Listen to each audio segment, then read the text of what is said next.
Every year, Black Friday turns into a giant social experiment. Millions of people all chasing the same thing, one deal. But here's the part nobody wants to think about. Sometimes, that deal costs a life. In this video, you're going to see the worst Black Friday deaths ever recorded. Not for shock, not for drama, but to break down what actually happened and what you can do to never become the next headline. Because in every case, there's a pattern. A moment where the situation flips from busy to deadly. And once you see that moment, you can spot it anywhere. And to see how these forces work, we have to start at Walmart, where the entrance turns into a funnel you can't escape. Case 1. Walmart crowd crush. Entry surge. Picture this. It's still dark outside. A Walmart is about to open its doors. And there are hundreds, sometimes thousands, of people stacked shoulder to shoulder in front of a single entrance. Everyone thinks the danger is inside. But the most dangerous place is actually the first 5 feet. Because the door is a funnel point. The crowd is wide, and then suddenly it narrows into one tiny opening. Now here's what crowd physics says. When people surge forward, the pressure doesn't stop at the front row. It travels like a wave.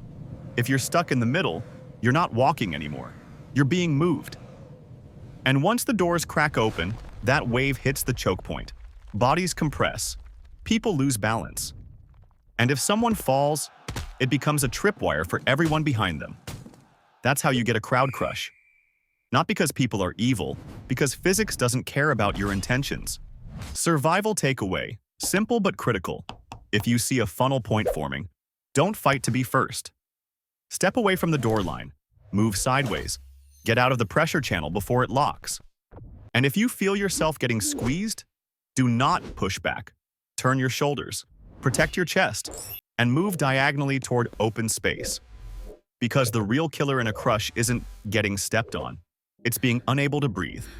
And once you understand that, you'll see the next case isn't just crowd physics, it's crowd physics plus psychology. Case 2. Collapse plus bystander effect. Stepped over. Here's the nightmare scenario inside a surge. Someone goes down. Maybe they trip. Maybe they faint. Maybe they get clipped by a cart. But the crowd doesn't stop, because most people don't even realize what happened. They're focused on one thing, forward movement. And that creates a brutal illusion. Everyone assumes somebody else will handle it. That's called diffusion of responsibility. Not because people are heartless, because when you're surrounded by hundreds of strangers, your brain is waiting for a signal. No signal equals no action. So the person on the ground becomes invisible, and in a moving crowd, invisible can turn into fatal in seconds. Survival takeaway. If you ever see someone collapse in a chaotic crowd, don't yell help. That's too vague. It spreads responsibility even more. Instead, you point at one person and give a clear command. You call 911. You stop the line. You get staff. Specific assignment breaks the paralysis. And in the next case, you'll see something even scarier. Sometimes the danger isn't the crowd at all. It's what happens after you leave. Exhausted. Case 3. Drowsy. Driving after shopping. Sleep debt. After hours of standing, pushing, rushing, and stressing, people finally get back in the car. And here's what they tell themselves. I'm fine. It's just a short drive. But Black Friday has a hidden enemy. Sleep debt. If you woke up at 3 a.m. to line up, or you've been running on 4 hours of sleep all week, your reaction time isn't a little slower. It's impaired. Like you've been drinking. And the scariest part is, you won't notice it. Because drowsy driving doesn't feel like falling asleep. It feels like zoning out for half a second. You blink, and suddenly you're drifting into another lane. Survival takeaway. Sleep debt rules. If you feel your head nod once, that's your warning. Pull over, immediately. Even a 15 to 20-minute nap can reset enough to get you home. Or better, switch drivers, or don't drive at all. Wait, rest, and leave later. Because the deal you got isn't worth your life, or anyone else's on the road. And now, the next case shifts from accidents to something darker. Because sometimes Black Friday doesn't just bring crowds, it brings conflict. Case 4. Workplace violence. Retail frontline. When people think of Black Friday danger, they picture shoppers. But retail workers are on the front line. They're dealing with long lines, angry customers, short supplies, and a level of stress that can turn a small argument into a crisis. Sometimes it's a customer who snaps. Sometimes it's conflict between staff. Sometimes it's a fight over policy, returns, refunds, limits. And in the worst cases, that conflict turns violent. Here's the survival takeaway if you're ever in a store when tensions spike. You don't win a public argument in a packed environment. You de-escalate and create distance. If voices get loud, bodies get close, hands start pointing, that's your cue to move. Create space, step back, angle toward an exit. And if you're with family, especially kids, your only job is to get them out of the blast radius. Because the next case shows another kind of risk people ignore: the grind itself. Peak season exhaustion. Case 5. Peak season exhaustion. Overwork. Black Friday isn't one day. For retail workers, it's a whole season. Long shifts, short breaks. Repeat that for weeks. And exhaustion doesn't just make you tired. It makes you error-prone. That's when accidents happen. Forklifts, loading docks, stock rooms, back corridors, places the public never sees. And it adds up. You drop something heavy. You misjudge a step. You miss a warning sign because your brain is running on empty.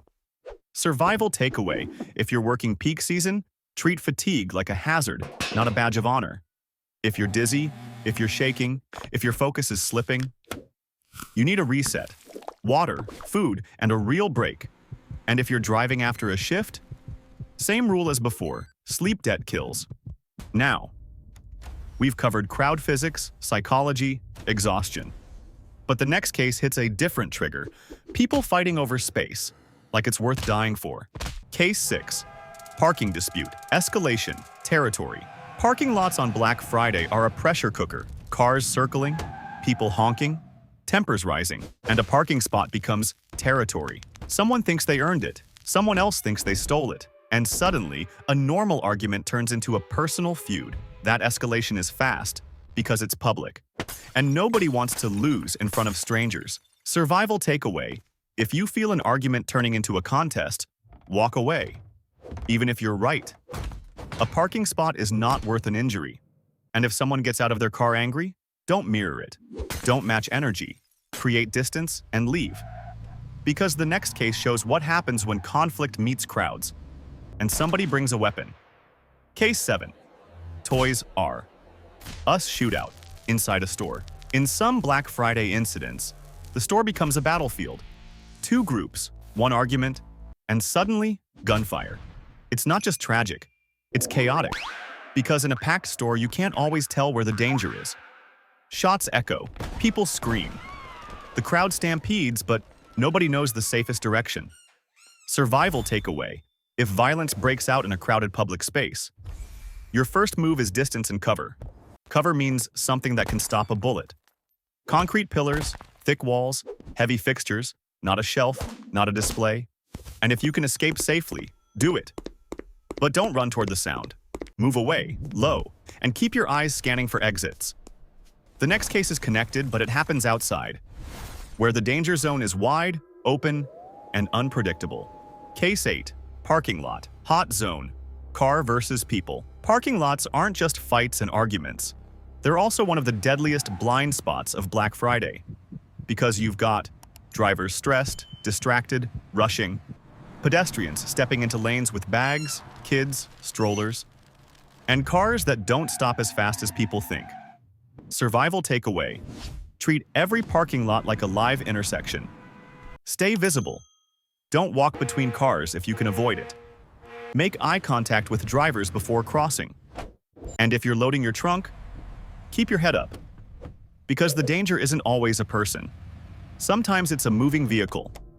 Now, you might think the worst Black Friday risks are over once you shop online. But the final case proves the opposite. So what's the real pattern behind the worst Black Friday deaths ever? It's not shopping is dangerous. It's that Black Friday compresses humans into high-pressure situations, crowds, fatigue, conflict, and bad decisions, all at the same time. And that's why these survival takeaways matter. 1. Avoid funnel points. If the crowd narrows, step out before you get trapped. 2. If someone collapses, don't yell help. Assign a person. Give a command. 3. Treat sleep debt like impairment.